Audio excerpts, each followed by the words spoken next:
of the, it's too loud, I'll just stand where that, of the season, family night, I think of it, even though it's actually faculty night. But I love having our teachers read, and I love having our students introduce them, and I think it really gives you a good sense of what the program is like. I hope you all have one of these on your seats. If you're not in the program, you can actually take courses with us this semester, and we're having Roger Rosenblatt offer a memoir class on Saturdays. We're introducing a really cool new class. I don't know if you guys are familiar with Edible Manhattan, Edible Brooklyn, Edible East End, Edible North Fork. That's who Brian Alwile is. And he started out in the sustainability field in Washington, D.C. and was lobbying for sustainability and sort of got frustrated with it, and now is an oyster farmer and a natural foods advocate on Long Island. So he's going to be teaching a wonderful class about writing about food. I think you all know who Patty Marks is.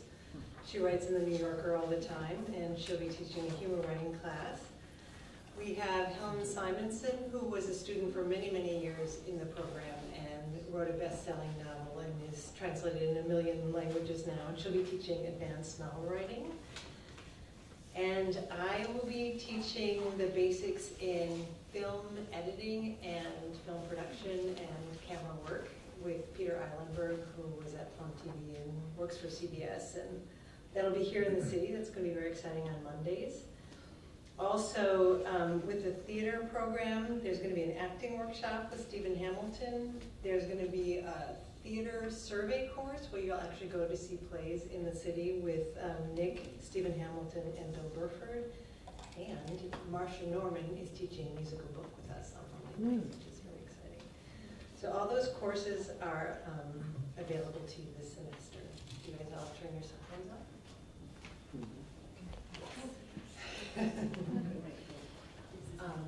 To introduce our first writer, John Rosenblatt.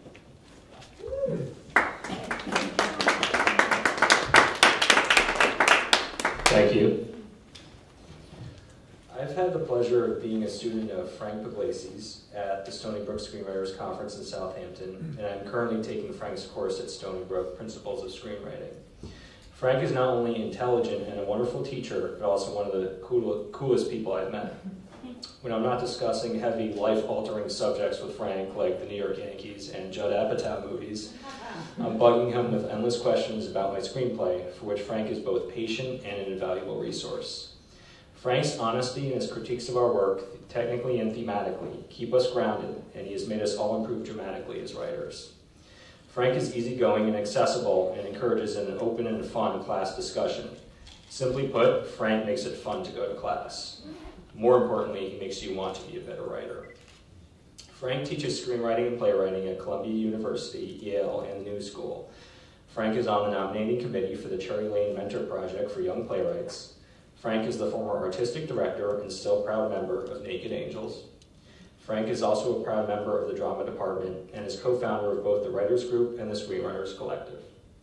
Frank's playwriting credits include Avenue Boys, for which he won an Obie Award, The King of Connecticut, The Talk, The Alarm, Maddie's Place, and Hope is the Thing with Feathers. Frank's film credits include Avenue Boys, 29th Street, Born to Run, Infamous, Shot in the Heart, and Undefeated. Frank has won WGA and Cable Ace Awards and has written for Homicide, Life on the Street, Fallen Angels, Street Time, The Beat, Law and Order, Copper, and Borgias. Frank teaches us the importance of film as a visual medium, of making the reader see our scenes clearly on the page and feel our stories emotionally. Frank teaches us as writers to get to the heart of what our stories are about, to know deep down what it is we are trying to say and let everything else flow from that. It's one of the best pieces of writing advice I've ever gotten. Frank often stresses the importance of a protagonist's want and need. Well, any aspiring screenwriter needs to take a course with Frank Puglisi. Trust me, you'll want to. Ladies and gentlemen, Frank Puglisi.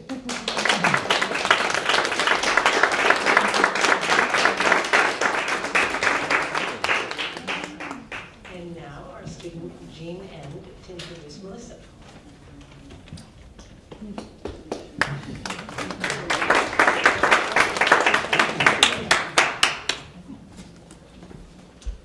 Hi.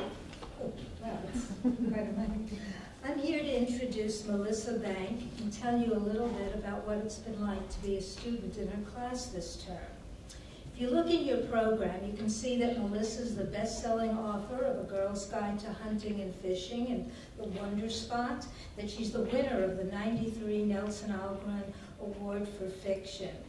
If you Google or Wikipedia Melissa Bank, which I did both of them, you get 56 million citations. Honestly, try it. I didn't check all of them. I mean, I worked on this, but not quite that much. I didn't need to take that hard a look because I've been in Melissa's class this term and I know a lot about her. She's a warm, intelligent, talented woman. When she's not hobnobbing with Francis Ford Coppola or getting posthumous fan letters from Joseph Heller, she's working for a homeless shelter in Chelsea. She lives in a log cabin that she claims is not rustic. And best of all, she's an extremely generous and supportive teacher. There were only 5 of us in Melissa's memoir class, so we all had ample opportunity to share our work.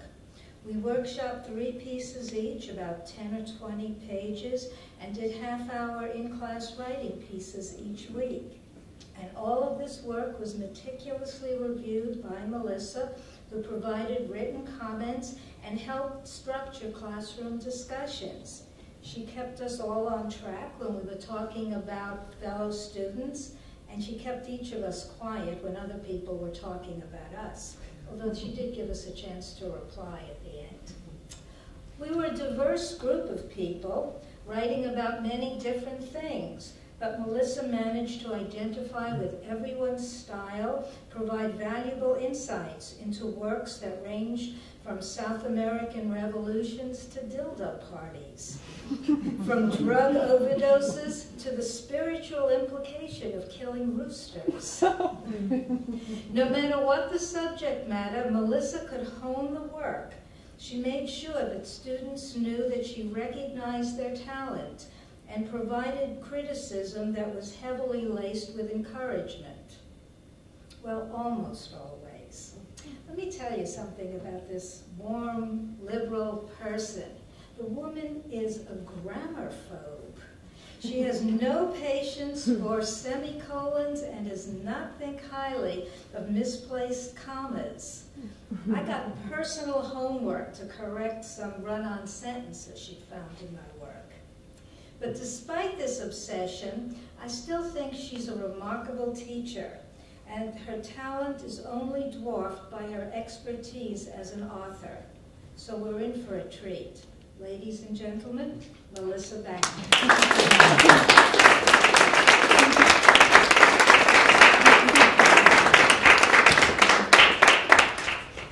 That was such a nice introduction. Jean Ende, whose name I don't know. She's my student. She's my great student. I got really lucky this term, and I feel like I've had this feeling that Isn't that nice writing? Writer. But sometimes you get really lucky with a class and you have students whose work you really love and you see talent everywhere. And your job just seems to be to recognize it, and you forget when you're reading their work that this is your job. So I felt really lucky this term also. I am a nervous writer, and I thought I was cool for tonight, but I'm reading something new-ish that it hasn't been published, obviously, and so I took the cab all the way here before I realized that I'd left my pages at home. So I'm sorry for being late, but I was nervous, and I hope, is this on? Mm-hmm. Yeah. Which you can tell. Anyway, this is a piece of a long story. Unfortunately, it's the middle.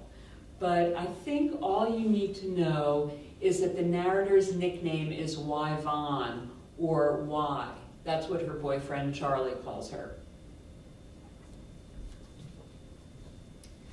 The guys Charlie hung around with, 2 Dans, a Steve, and a Mike, were brokers or traders or investment bankers, which meant exactly the same thing to me. I had no idea how to talk to them. The stray questions I thought to ask, do you like your job, seemed to stop rather than start conversation.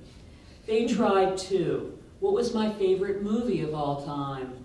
I didn't really have one. The menu for my last meal, pizza. They were all sharing a house in Southampton for the summer. Camp Jejoun, they called it. It was a suburban-looking cape, brick with a picture window. You'd never know they were only a few blocks from the beach. The main attraction was the big backyard where they played softball and badminton, volleyball and croquet, and every other game they could think of, incorporating the pool where possible. That Saturday when I woke up, Charlie was already outside playing running bases.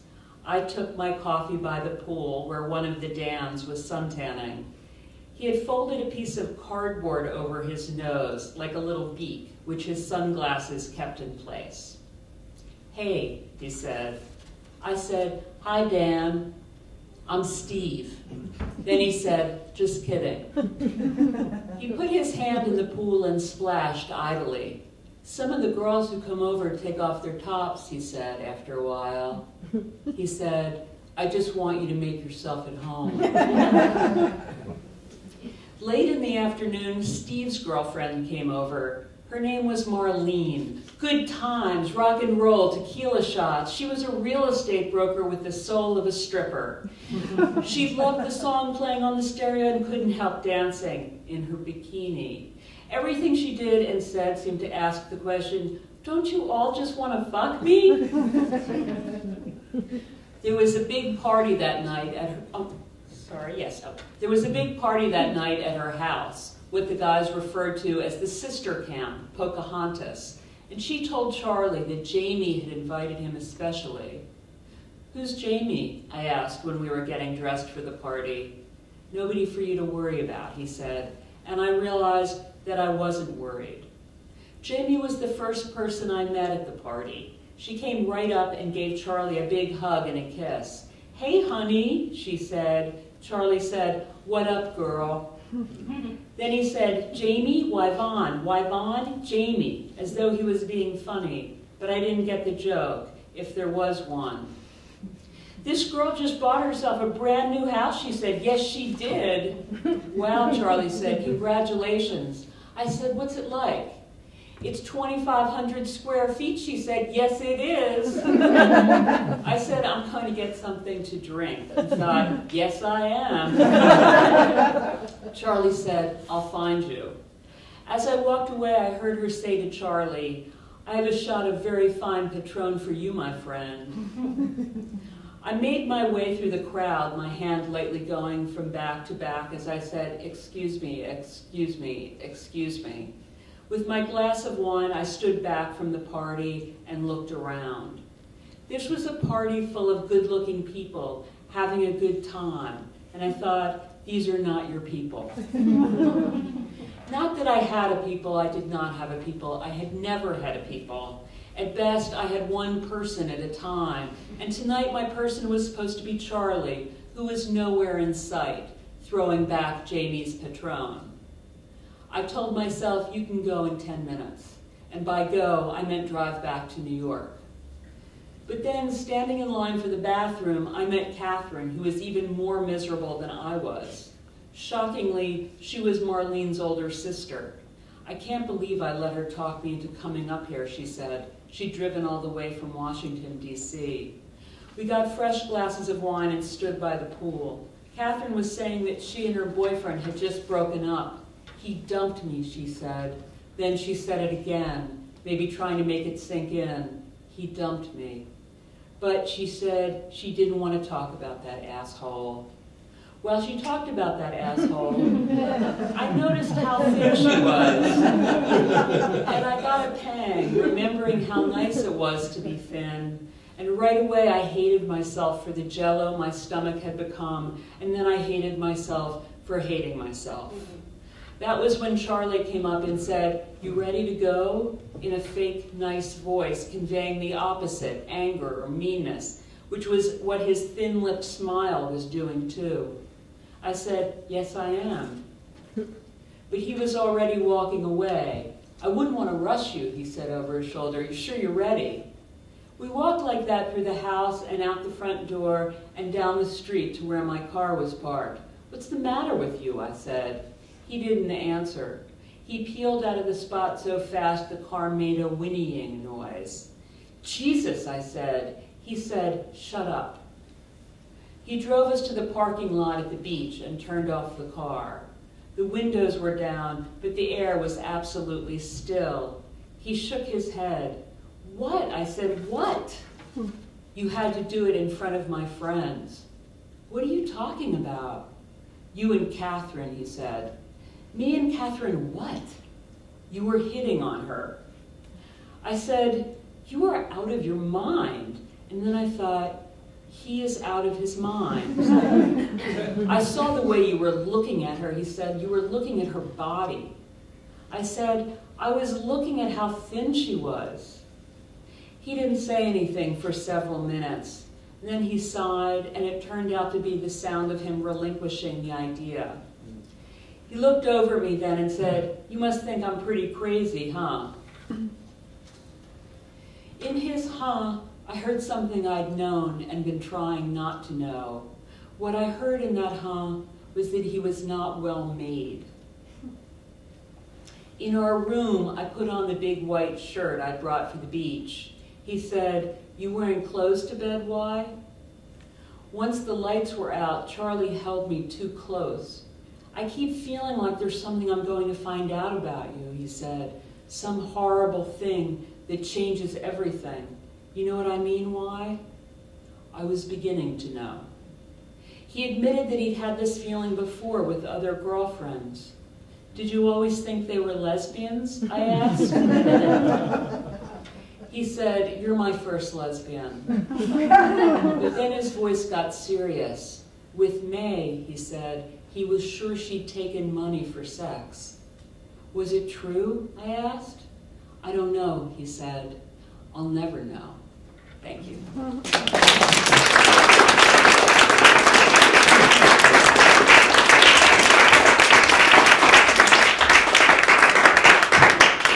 And now our poetry student, Judith Caporale. I hope I said your name right.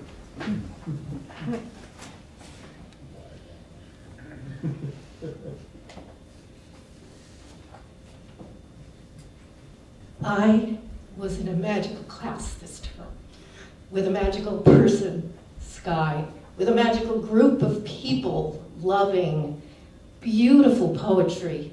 We did Ovid's Metamorphosis, and it was a true metamorphosis for all of us.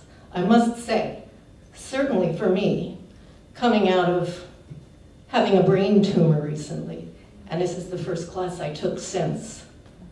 So it had to be a magical class. It had to be a magical teacher who would go through this with me, who would change the course every moment that each of us needed something new, something different. It was impossible to imagine that I could write so much and I could be so accepted by my teacher. So it's just, that's just one more thing. So anyway, there are words I want to say that are leaving my head, which is what she had to put up with. She had to repeat things a few times for me because my pinhead of a new memory or lack of memory, it didn't matter. The patience that each of these students and our teacher had was unbelievable, unbelievable. And I got new life this term. I want to thank you. I want to thank her. I want to thank the program and the other students for what you've all given me. The feeling I can go on, the feeling I can create, the lushness of love and creativity. I mean, I don't know what else to say. So thank you. Thank you.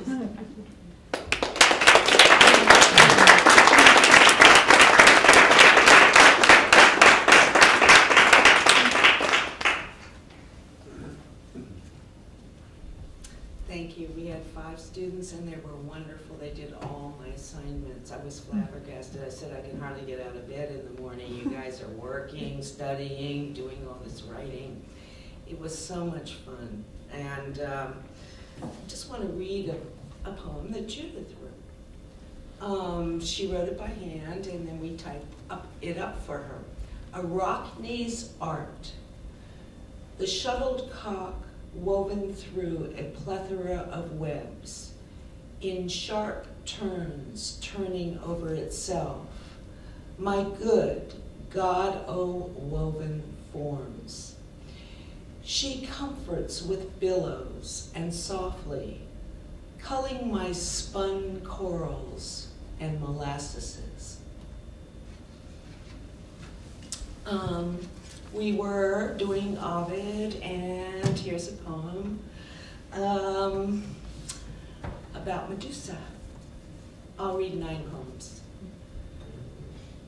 Gorgon, Medusa, tangle me in snakes, turn lakes to stone, fish to jade, marble my moods, decapitate my pain, enslaved by swords, whisked by the brawn of heroes, and cast a yowl onto fear, the breath cloud of mirrors, so that my face recedes into interiors of now, freed from the misconceptions of your image, cast through time like iodine swallowed by my sex as if to apologize for defeat. Then let me be as the turned cheek of the Nazarene, meek, untroubled, loving, for we have seen too much chivalry, the violent sham of victory, beheaded, hoisted above drenched battlefields of frightened eyes. This is called Moon Rock, and it's ROC, big bird. I just want to say about poetry, it's always for me about longing.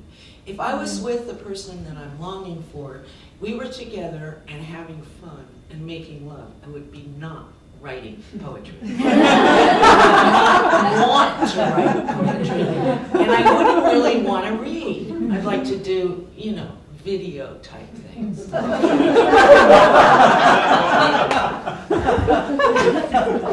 Moon Rock. Someday we'll meet and shoot the bull. By then the rest home will be full. The shiftless lake will disappear, as will the rowboat and the deer. Scalloped ripples, the wakes of oars, forest picnics with passels of lice will be as an early marriage lost, insomnia's favorite flight. But until the city's curfews begin and double-deck tourists evaporate and manholes implode and tuskless elephants immigrate, you are my good night, my shouldered Magritte, my scripted pipe. Are all the lights out? Have you checked? Occupied. She was his empty room, the room he never settled into, but left there like a strand of hair on an untouched pillow, an island in the sea beyond a door he never passed through for fear of the truth, the missing postcard of that room, the no postcard view. It was always a space that to him was unessential, a space he never claimed to need, a variant of sleep, a neat mess. He rose and dressed, wrote and slept, with no wish for holidays or an occasional guest.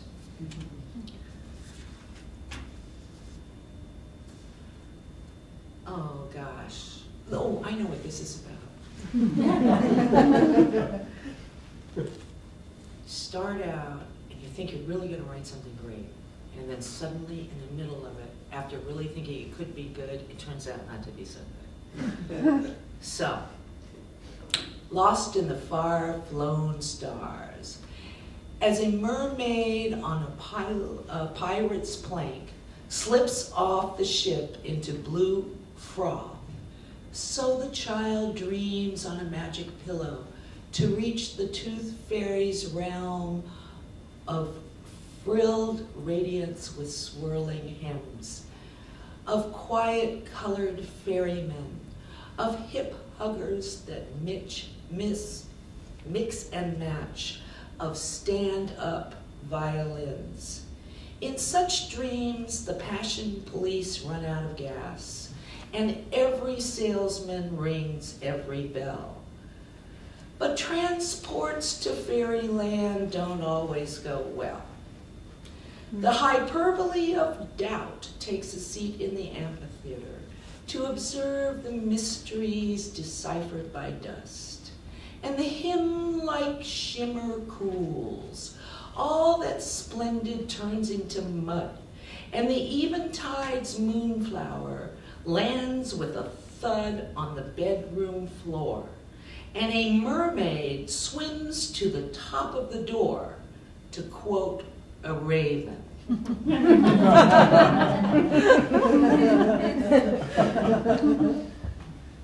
And this is a 14-line poem against bad luck.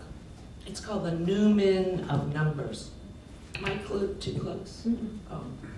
The Newman of Numbers. I found this word in the dictionary. Even today, I'm not sure what it means.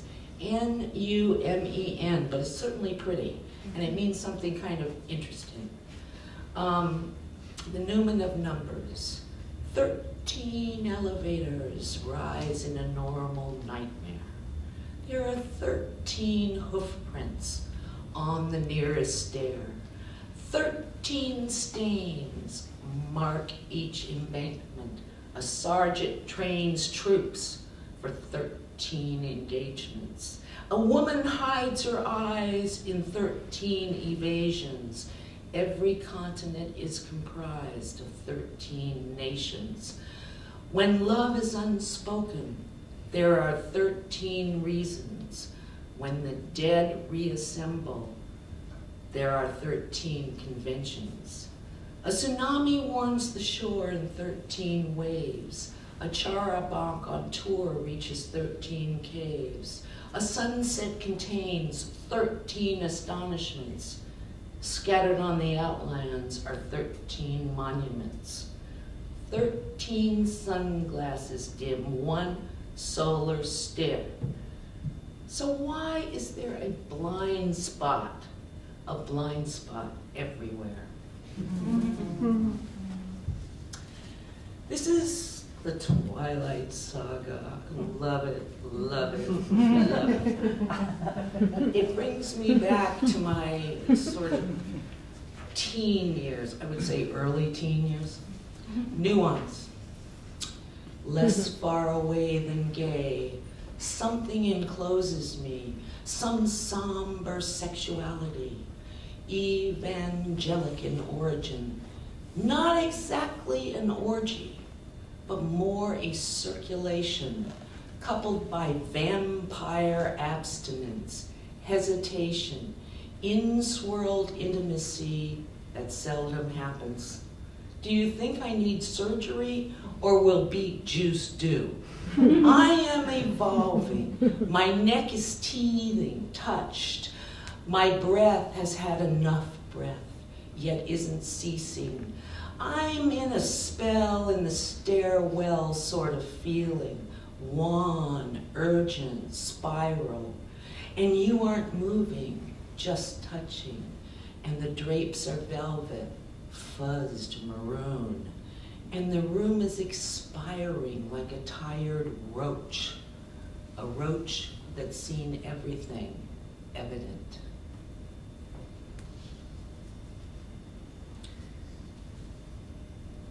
This is called Ode to Rudninsky. It's about Emanuel Rudninsky, 1890 to 1976, was born in South Philadelphia, raised in Brooklyn. His father was a tailor and he was nicknamed Manny. This is Man Ray, the great artist. And this is a poem about how no matter what you do, your forebears have always been there before and are better. That's what it seems like, at least when you're writing an ode to them. Ode to Rudninsky. I can't be a celebrity because I punctuate. I dig up arrowheads for exclamation points, then make the mistake of believing that repetition can be renewed, as if sculpture were a wiry mobile of coat hangers Man Ray didn't make 90 years ago when he was in art school. Pass the gravel and make it cool. I like mine gray. The road is too possible, it's in the way. I'm Thumbelina on a petrosaur. The valley's a groan of tangled trees. This ride was done in the movies. Movies Man Ray has already seen.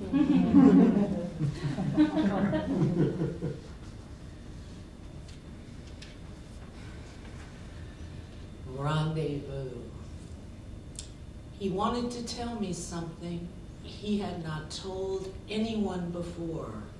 It might have been anything when he moved through the door.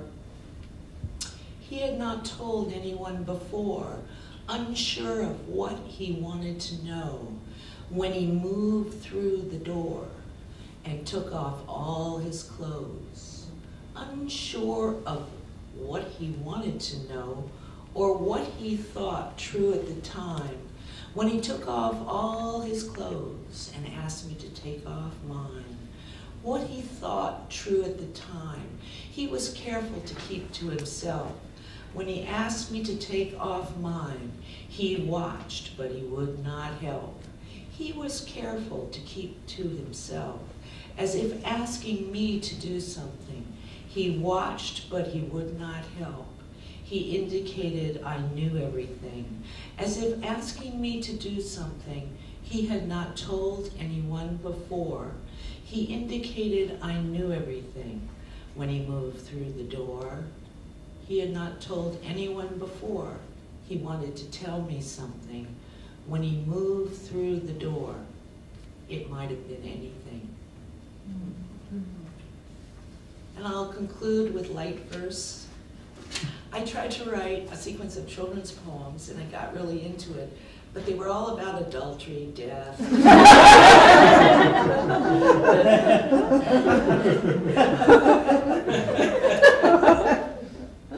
But the wonderful thing about light verse is it brings you back to your childhood, where words just move you along. And children love sound. Why grow up? Wanda the whortleberry. Everything is just right, swooned Wanda the whortleberry. The plucky sun is shining bright, the cows are in the dairy, the wind chats whistling in the wheat, the weevils napping. If I can only avoid those crusty pie pickers, I'll be happy. Fa-da-lee, fa-da-la, hummed and hawed the pie pickers. Say, little darling, isn't this fun? A berries by the buckets, skipping along when the weather's warm, a plucking and a picking, hurrying home to roll 'em in dough and stick 'em in the oven. Oh, God, moaned Wanda, save me from this wanton merriment. Give me a few days glued to the bush, a few days of contentment, some time to bob in the whiffling wind under the powdery sky before my whimsy whortled wishes are sugared in a crusty pie.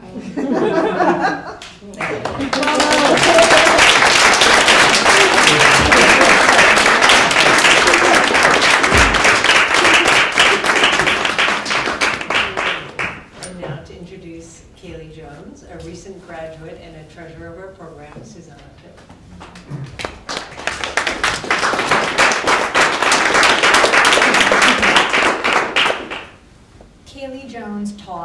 In the fall of 2009, the very first weekly class the MFA program held at Stony Brook, Manhattan.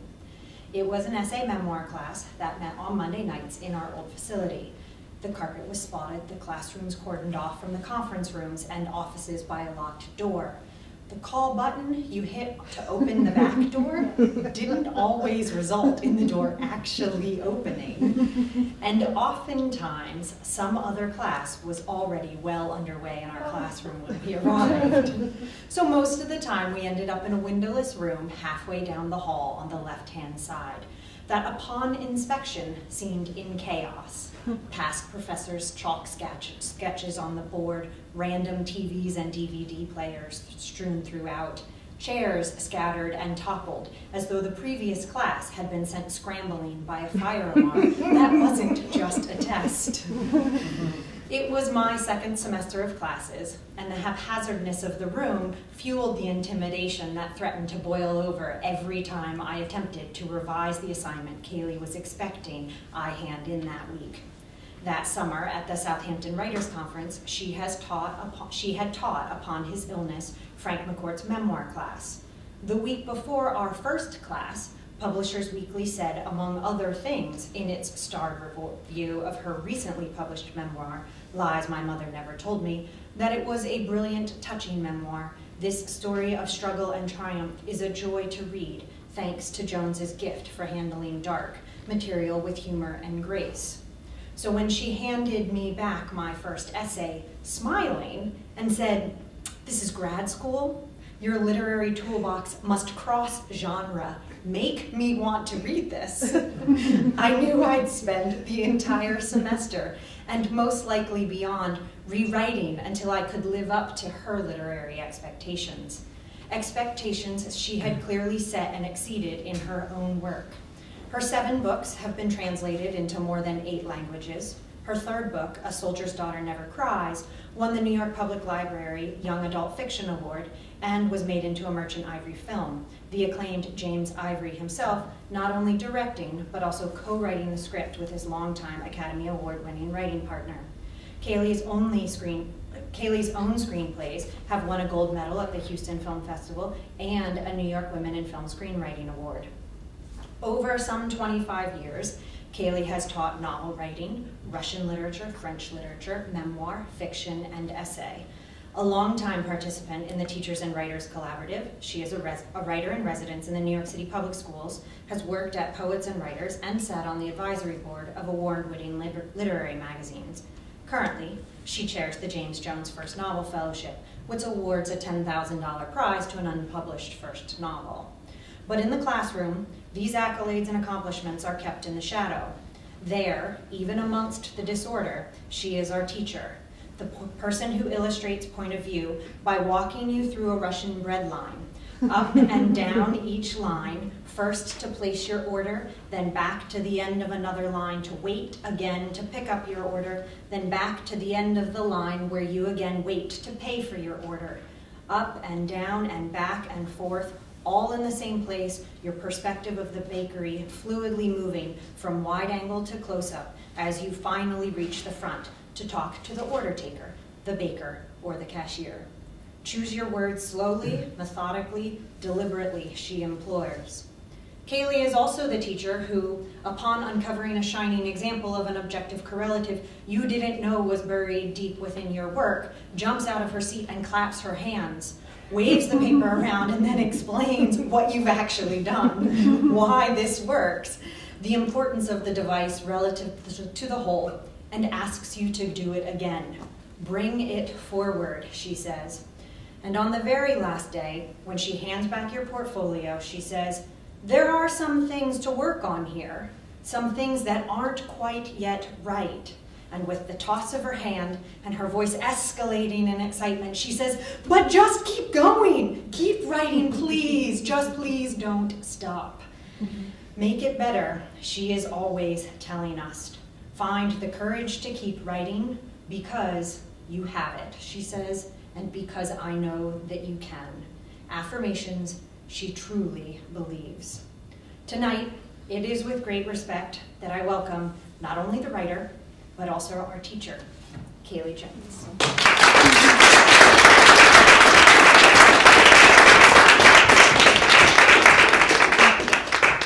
Well, how am I going to talk after that? But a lot of my students from my class are here, and I told you all you'd get an A if you showed up tonight, and not an A if you didn't show up, but you all showed up, so you must have believed me. But I was really only kidding, but you still are all going to get A's. Because it was the best class I've had in years. It's still going, we're not done, but a real true pleasure with incredible talent and dedication. I really loved this semester. My friend Ann Hood, who's an old friend, wonderful, wonderful writer, is doing an anthology on crochet. Her child died at 5 of meningitis, and she survived it by learning to, actually it's knitting, learning to knit, and she wrote a book called The Knitting Circle, and she said, I'm doing an anthology on knitting.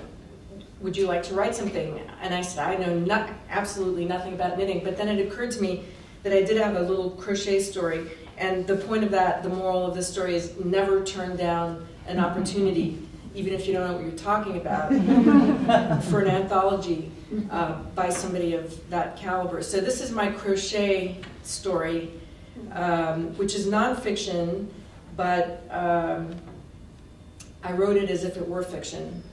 I mean, with the same approach. Judith.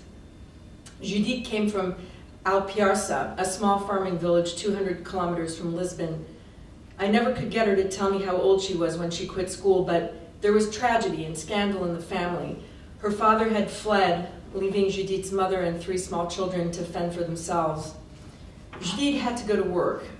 When she was old enough, like many Portuguese girls of her generation, she went to Paris to become a nanny. That's where she found us. She was 25 when she came to work for my parents, and I was 2 months old. Her bedroom in our apartment was right next to mine, while my parents were all the way on the other end and down a flight of stairs. Judith had a single bed and a small rug over the blue linoleum floor. On the wall, she hung small bright prints in gold frames of biblical scenes. Jesus with his hands spread out, feeding loaves and fishes to the masses. The Virgin Mary sitting demurely in her pale blue robes, holding the infant Jesus in her arms, yellow rays radiating from their halos.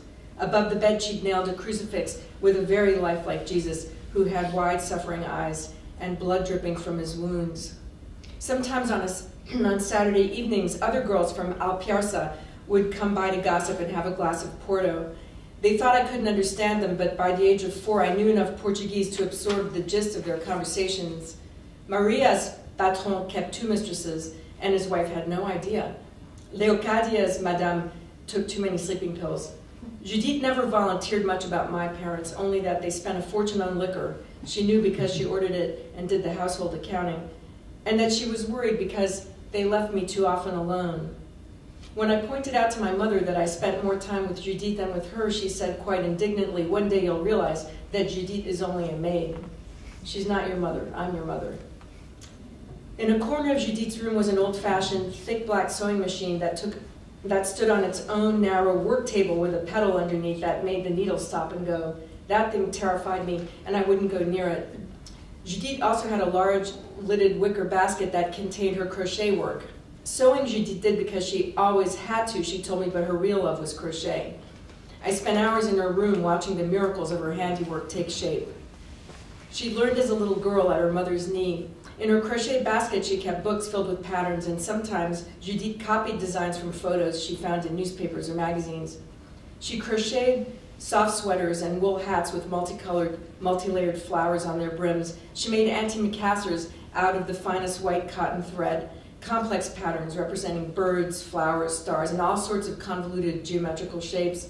My mother loved cats, and for Christmas one year, Judith spent 5 months crocheting a set for our living room couches that had cats as the centerpiece. My mother did not know what to do with them. She murmured to me when I asked her if she liked them, that she found them old-fashioned and perhaps a little low-class. She must have put them away somewhere because I never saw them again. Judith made doilies in the shapes of flowers for her girlfriends' weddings, which were happening more and more often now. Soon she was crocheting baby clothes. Every time she went to a wedding or a christening, she brought me back those candy-colored pink, yellow, and blue almonds with little silver candy beads sprinkled among them, in tiny white mesh purses with satin bows. "When are you going to get married, Didi?" I asked her. I called her Didi. As a baby, I'd said Mama, Dada, and then Didi. Bowed over her handiwork, she would giggle and blush and say, perhaps one day. When I was around 6, I asked her to teach me to crochet. Immediately, she handed me a crochet needle and a ball of fine red yarn. She made a little knot over her index finger and started me on a simple chain stitch. She painstakingly showed me over and over how to pull the yarn tight between my left index finger and pinky and hook the needle through the loop. I was able to crochet one fairly even row of simple chain stitches, but when it was time to go back the other way and build upon what I had created, I was overwhelmed. I was not a patient, easy child. Concentrating was hard for me, and I was easily bored. My report cards told my parents I was dissipée, undisciplined. Though in my teacher's opinion, I was not lacking in intelligence. The truth was I had insomnia and night terrors, and I was always exhausted. The only night of the week my parents stayed home was Sunday, and that was because it was Judith's night off. Every American in Paris knew it was open house on Sunday nights at the Joneses. I started worrying around 5 in the afternoon that I would not be able to sleep when I'd awaken screaming in the middle of the night, Judith would not be there. I persevered with my crocheting efforts until I managed to complete, with a good deal of help from Judith, a long, narrow scarf for my baby doll.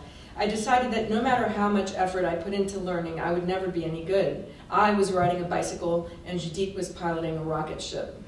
And anyway, watching her strong, pale fingers working so swiftly and effortlessly, her fantastic designs materializing before my eyes, was much more fun than crocheting myself. So I went back to watching and offering her suggestions, which she received with alacrity and a warm-hearted laugh. Troll dolls were all the rage in the States that summer. And when I came back from our vacation with two large and 3 small trolls, stark naked, the way they came in their packaging. They had hefty androgynous plastic bodies, stout, short legs and arms, and long hair in electric primary colors that looked like cotton candy and stood straight out. Their huge glass eyes came in different colors, but their upturned noses were all exactly the same. Judith found them to be the strangest dolls she'd ever seen, and they never failed to make her laugh.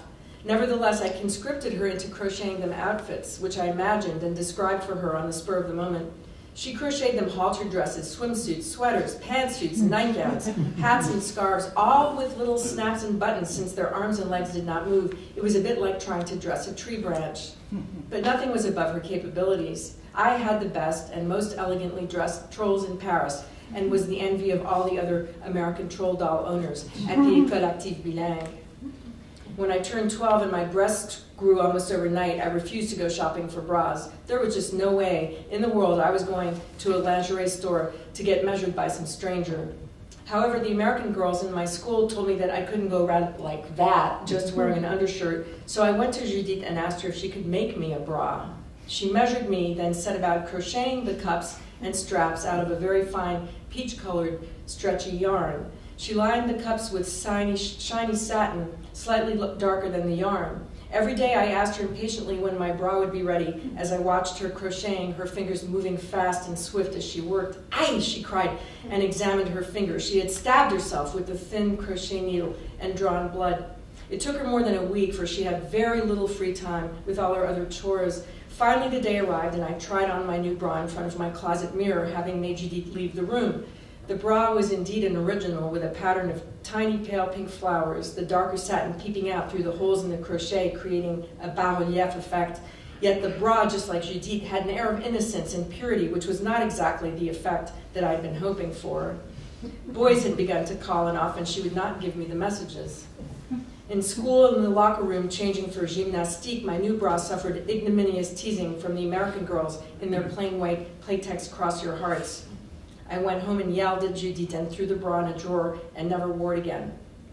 She never said a word, and I never apologized. Judith, now nearing 40, told me she was saving her money to build herself and her mother a big house near the beach in Portugal.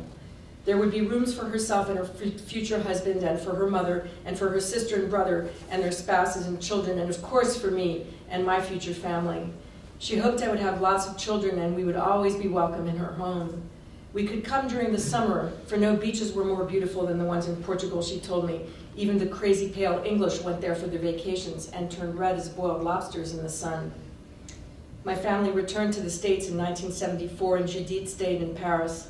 My parents did not ask her to come with us. I was growing up and they thought my attachment to her was unhealthy for a girl my age. Judith took a job as a housekeeper with a couple who had no children and remained with them for the next 25 years. No more children, she said to me over the phone when I called her, feeling lonely and misunderstood. C'est trop pénible, it's too painful, she said. When I was 16, 7 weeks short of my high school graduation, my father died of congestive heart failure caused by malaria he caught in the Pacific during the war and greatly exacerbated by drink. I fell apart. After 2 difficult years of college, I returned to Paris for my junior year, and Judith took care of me. Up under the eaves of the servants' quarters in her new patron's apartment building, she prepared my favorite meals, crocheted me a multicolored purse and a winter scarf and hat. She was afraid I was not eating enough and that I would be cold. She did not know that I was drinking. She did not see how her crochet designs were for a much younger girl, hopelessly out of style, for a 19-year-old college student.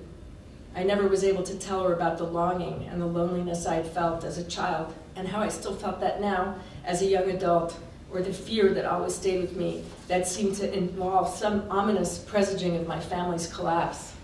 I was afraid of being alone. I was alone. All I had was Judith and her crocheting and her comfort food, and it was not enough. I put the purse and the scarf and hat away and did not bring them home with me to the States when my semester abroad came to an end. Finally, at 65, Judith retired and went home to Portugal. She told me in a letter that the house she'd built for herself and her mother was too big, too cold in winter, and far too lonely. Her brother had moved to Brazil, and her sister, married to a British merchant marine, had no time to cross the channel to visit. Then Judith called me to tell me that her mother had passed away. She sold her dream house and moved into an apartment in the town of Caldas da Rainha.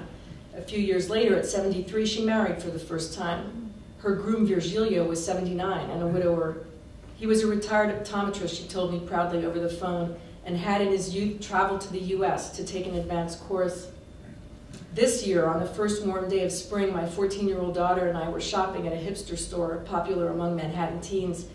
I saw a crochet tunic draped over a mannequin. It was mauve, fashioned in a loose diamond pattern with little flowers at the corners of each diamond. I stopped to gaze at it, and finally my daughter convinced me to try it on. There were 6 of them exactly the same, hanging from a metal rod. I took one and went into the changing room. Judith liked to crochet tight. It took more work, but nothing ever unraveled. It was a beautiful tunic and very expensive. I took it off and put it back on the hanger. On the way home, I was glum and silent. My daughter asked me what was wrong. I did not know what to say. My nanny Judith used to crochet, I told her, my voice hollow. She made the most beautiful things. Where are they? My pragmatic child wanted to know. How can you explain to a teen that by the time you realize the value of a thing, it's usually gone? I thought about Judith over the next several weeks. On Mother's Day, I decided to call her. Judith and Virgilio had moved back to Alpiarsa, Judith's hometown, after he suffered a severe stroke. I searched everywhere for their new number, which for some reason I never transferred from the address book onto my computer. Finally, I found her mobile coordinates in an old leather-bound address book. My heart was racing as the phone rang. What if she'd gotten rid of the phone? She must have recognized my number, because the moment she picked up, she began a long, joyous litany in Portuguese. I started laughing and reminded her to speak French. Finally, she calmed down. She told me Virgilio was recovering some of his mobility, but the process was slow. I explained that it was Mother's Day here in the States, and I had been thinking of her. I never thanked you for all the beautiful clothes you crocheted for me, I said, my voice catching. It was nothing, she replied. No, it was everything, I said, and I never thanked you. She told me my call was a great gift on this joyous, important holiday in Portugal, Our Lady of Fatima Day. May 13th, Judith explained, was the first day the Virgin appeared to the 3 shepherd children of Fatima in 1917. Is there anything I can do for you? Anything you need, I asked, feeling somewhat helpless. I have only one desire, she said, and that is to see you again in this life. Thank you.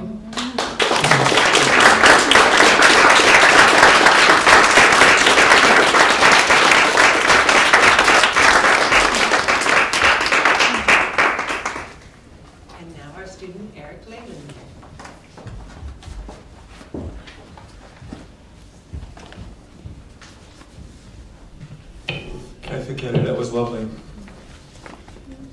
Good evening, ladies and gentlemen. I have the pleasure of introducing Richard Panek, who has been my professor in the Manhattan Track's creative nonfiction class this fall semester.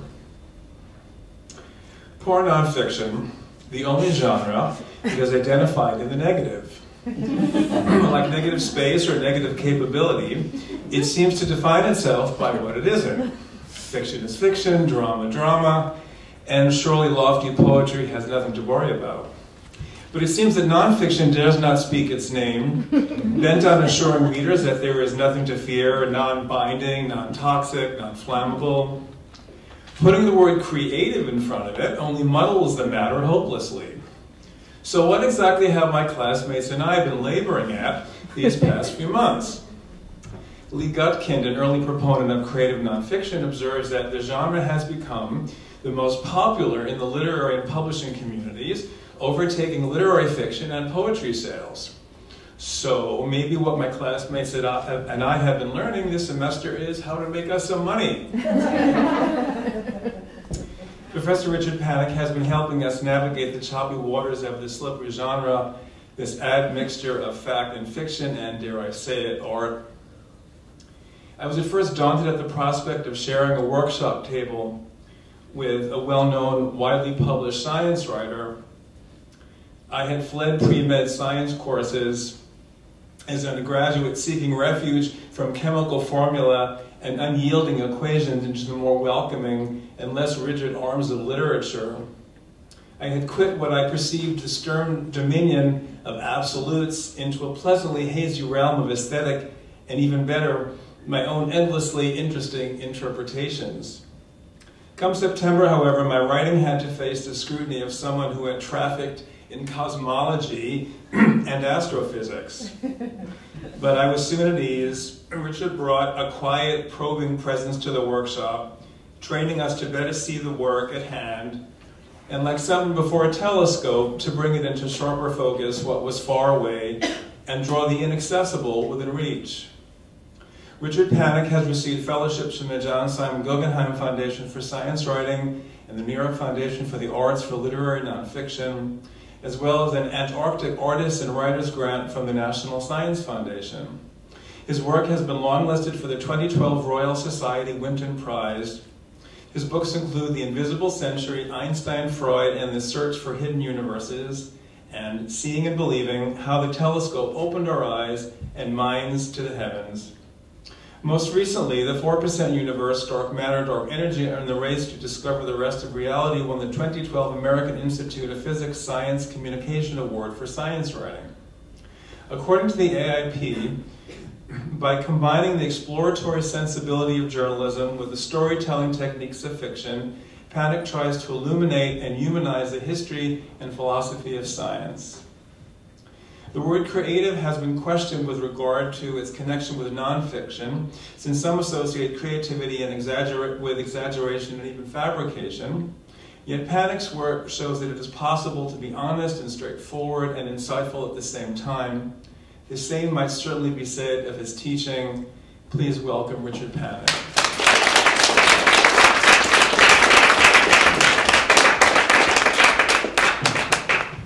Thank you very much, Eric, and thank you to my students for being here. It's been a great semester, and thank you to Magdalene for inviting me to join your fabulous faculty here. A few months ago, I wrote a sentence, and I sent it to a friend. I emailed it to a friend, and I said, "Where do I go from here?" And she wrote back and said, "That's it. That's the story. You don't go anywhere." And I Googled this, and it turns out that there's actually a genre. It's short fiction, or flash fiction. So I'll do two readings tonight. The first will be a piece of flash fiction, one sentence long. Judith Hitler hated his parents. Now we'll get down to the real business.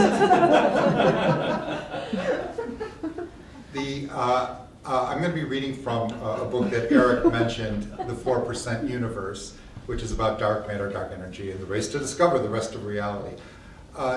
If you don't know, in the past past couple of decades, scientists have found that most of what we've always thought of as the universe, which is atoms, people, planets, stars, galaxies, is really only 4% of the matter and energy that's out there.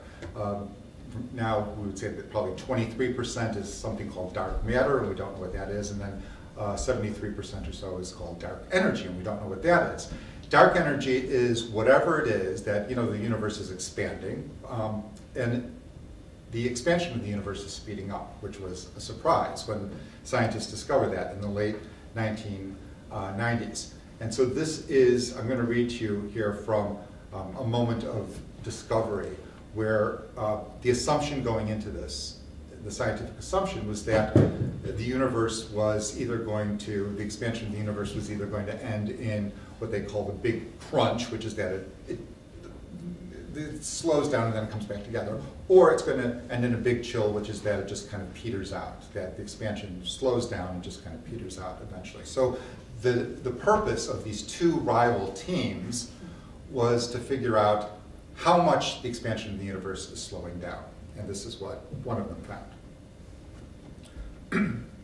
By the autumn of 1997, the two teams had enough data to try to find at least a preliminary answer to how much the rate of expansion of the universe was slowing down, and therefore whether the universe was heading toward a big crunch or a big chill. For one team, Adam Rees was now it, which is what they called the person who was going to be running that part of the program. They played tag, and so you were now it. Adam Rees was now it. His task was to take all the supernovae data. Oh, I should explain supernovae, exploding stars. That's what they were using to measure the decreasing acceleration. I'm sorry, the decreasing expansion of the universe. His task was to take all the supernovae data to date and develop software that would compare it to millions of different models of the universe. Some of those models would be absurd. Universes that, on a sheet of graph paper, would fall far from the straight 45-degree angle line. I don't need to get into the details, but there's a 45-degree angle line. That's all you need to know. Other models of the universe, however, would match slight deviations from that seemingly straight line. Within this subset, some models would match even slighter deviations, more subtle departures from the norm. One of those universes would match his data. And when one did, it was a universe that not only didn't have enough matter to slow the expansion, but had a mass density of negative 36%. It was a universe that didn't exist. Computers, he thought, don't know physics. They know only what we program them to know. Clearly, he had programmed his computer with impossible physics. So Rees checked his math, and he checked the computer code he'd written, and he couldn't find any mistakes. He had no choice but to try the alternative approach. Both teams had been operating under the assumption that the universe was full of matter and only matter. They therefore had also assumed that only matter would be influencing the expansion of the universe. What if he abandoned those assumptions? What if he considered a universe in which something else was affecting the expansion, a universe that consisted of something other than matter? He tried running that program. The result was a universe that consisted of maybe 20 or 30 or 40% matter, which left 60 or 70 or 80% something else. I'm only a postdoc, Rees told himself. I'm sure I've screwed up in 10 different ways. But he had already checked everything he knew to check, so Rees sent the results to team leader Brian Schmidt in Australia. Adam is sloppy, Schmidt reminded himself. Brilliant, but prone to mathematical errors. So Schmidt agreed to double-check the results. He would have to redo much of the math. As a rule, mathematicians don't check each other's work by reviewing the same calculations, but by performing the calculations independently, so as not to be lulled into making the same mistakes. A routine soon developed. Rees would email Schmidt one step in the code, and a day later, Schmidt would respond. They signed their emails Pons and Fleischmann, after the two physicists who, in 1989, had, quote, discovered cold fusion, and who, after a long period of infamy, had fallen into obscurity. Sometimes when Rees couldn't wait for an answer, the phone would ring in the Schmidt household. Schmidt's wife, sleepless from caring for a 6-month-old, would say, if that's Adam, tell him to. Schmidt, hello, Adam. Rees, oh, applause. Is it early there? Schmidt, it's 4 in the morning. Reese, oh, applause. So, what do you know? What Schmidt knew night after night was the same thing. So far, so good. Reese was getting married in January 1998, and when his future wife flew home from Berkeley to her family in Connecticut a couple of weeks early to take care of the final preparations, Reese sequestered himself in his office in Campbell Hall, which is on the Berkeley campus, and began writing a paper that would report the results, if they held up. The campus was empty for holiday break. The heating was off, and Reese had to bundle up. But every day, walking past the locked office doors and under the unlit hallway lights, he went to work. On December 22nd, he wrote an outline and started a draft. His team's previous paper, the first from the group, had been a short letter, what's called a letter in the literature. Reese figured the next paper would have to be the War and Peace version, as scientists like to say. By January 4th, Reese had taken the paper as far as he could, leaving blanks for what he didn't yet know. Then he flew, Then he flew east for his wedding, leaving Schmidt with the final round of analysis. On the evening of January 12th, Reese returned to Berkeley from the wedding before heading off the next morning on his honeymoon. He checked his email. The string of bold-faced, unread messages from the various members of the team, a dozen collaborators on 4 continents, stretched down the screen. Reese scrolled. Still it stretched. When he got to the bottom of the list, he checked the timestamp to see how long the conversation had been going on without him. 48 hours, an eternity, he thought. He started at the bottom, a question from Schmidt. How confident are we in this result? In your heart, another team member wrote back, you know this is wrong, though your head tells you that you don't care and you're just reporting the observations. I don't know about anyone else, another team member responded later that day, but my heart tells me nothing about the result. They had a result, they had a confidence level, which led to the second question. Did they need to believe it in order to publish it? It would be silly, one scientist wrote, to report a result only to retract it next year. The other team has already done that, which is true, that it happened. They're a year ahead of us, but I don't think we want to duplicate that path. Brian Schmidt, however, disagreed. As uncomfortable as I am with this result, he wrote, I do not believe we should sit on it until we can find a reason for it being wrong. That, too, is not a correct way to do science. Correct way or not, there was a further concern, priority. Of course we want to remain true to our scientific ideals, wrote another member, but this has to be balanced with realpolitik. Who knows, another wrote, this might be the right answer, and I would hate to see the other group publish it first. Besides, they had a reasonable argument, so why not make it? Why not? Reese saw no reason. He leaned into his keyboard and started to compose a response that he could send to the whole collaboration. When he looked up from the screen, he found his bride staring back at him. I cannot believe, she said, you are working on an email when we are on our way from our wedding to our honeymoon. Well, this is a really important one. Oh, I think I'm going to be hearing this all the time. No, he said, you're not. This really is. This is the one. She shook her head and left the room. Reese bent back to the keyboard, composing an email that would answer all the questions. Heart or head? The data require this result, he typed. Approach it not with your heart or head, but with your eyes. We are observers, after all. Publicity, priority, realpolitik? You see, I feel like the tortoise racing the hare. Every day I see the other team here running around, but I think if I keep quiet, I can sneak up.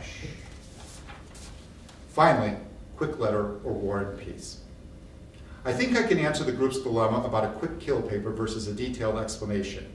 You all said you wanted a detailed exposition of the data, so that's what I have been working on. Brian said that adding the data stuff to the paper should take only a week. Well, I did it already before the wedding.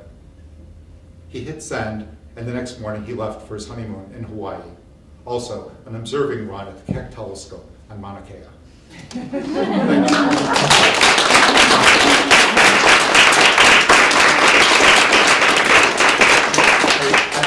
I should add that he was right when he told his wife, this is the one because he won the Nobel last year. So that's it for family night readings. I'm very, very happy to say these are our faculty. This is the quality. We're thrilled to have everyone with us. And I also want to introduce Carla Cagliotti, who's the Dean of the MFA program, who's here from Southampton. So if you have any further questions, you can go find her out. She's right there against the column. We have all the books from all the authors for sale at a table there, and we have a wine and cheese reception 2 doors that way when you go out the building at a store called Vino. So please join us there. Please buy books, get signatures from all the authors, and we can ask questions of them at Vino. Thank you.